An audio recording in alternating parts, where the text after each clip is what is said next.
Welcome to the Slop Temple. We pray this video helps.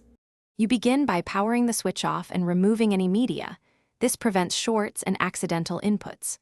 Once done, take out the micro SD and Joy-Con controllers, then assemble Triwing Y00, Phillips #00, a plastic spudger, and 70% isopropyl alcohol. These allow safe disassembly and cleaning.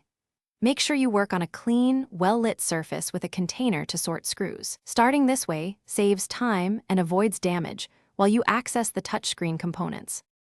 You remove the rear screws and gently pry the back cover using a plastic spudger to expose the internals. Go slowly to avoid snapping tabs.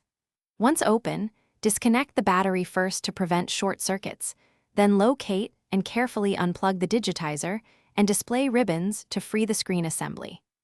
Clean the connectors and flex cables with a small amount of 70% isopropyl on a swab, and inspect adhesive and foam seals so the touchscreen can reseat evenly when reassembled. You reconnect the display and digitizer flex cables, then temporarily reconnect the battery and power on to test touch responsiveness before sealing the case. This confirms the fix without multiple disassemblies.